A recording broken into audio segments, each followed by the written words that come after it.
ମାମୁଁ ଘର ଏମିତି ଏକ ମିଠା ଦରଜର ନାଁ ଯେ ତୁମକୁ ମନେ ପକାଇ ଦିଏ ଯେ ତୁମର ଗୋଟେ ପିଲାଦିନ ଥିଲା। ତୁମ ଶୈଶବ ନାଚୁଥିଲା କେଉଁ ଏକ ମାଟିର ଅଗଣାରେ। ତମ ପାଖେ କୁନି କୁନି ହାତ ପାଦ ବି ଥିଲା, ଯାହାଙ୍କୁ ବାଡ଼େଇ ତୁମେ ଅଝଟ କରୁଥିଲ। ତୁମେ ନ ଖାଇଲେ କେହି ତ ଜଣେ ତମକୁ କହୁଥିଲା, ଆ ଜହ୍ନ ମାମୁଁ ସରଗ ଶଶୀ, ମୋ କାହ୍ନୁ ହାତରେ ପଡ଼ରେ ଖସି। ତୁମେ ନ ଶୋଇଲେ କେହି ତ ଜଣେ ଗାଉଥିଲା, ଧୋରେ ବାଇଆ ଧୋ, ଯେଉଁ କିଆରିରେ ଗହଳ ମାଣ୍ଡିଆ ସେଇ କିଆରିରେ ଶୋ। କେହି ତ ଜଣେ ତୁମକୁ କୋଳରେ ଶୋଇ ଶୁଣାଉଥିଲା, ରାଜା ପୁଅ, ମନ୍ତ୍ରୀ ପୁଅ, ସାଧବ ପୁଅର କଥା।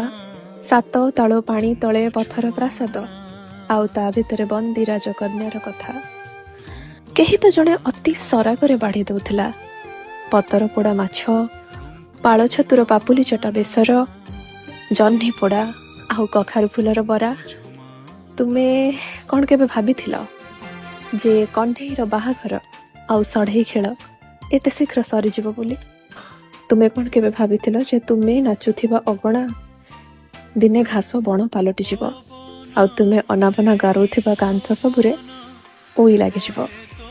ତୁମେ କ'ଣ କେବେ କଳ୍ପନା କରିଥିଲ ଯେ ତୁମକୁ ଦୁଧ ଭାତ ଖୋଇ ଦେଇ ପିଠି ଥାପୁଡ଼ଉଥିବା ହାତ ଦିଟା ଦିନେ ପାଉଁଶ ହେଇଯିବ, ଆଉ ତୁମକୁ ଗପ ଶୁଣାଉଥିବା କଣ୍ଠଟା ଚିରଦିନ ପାଇଁ ନିରବିଯିବ ସମୟର ନିଷ୍ଠୁର ଚାଦର ତଳେ?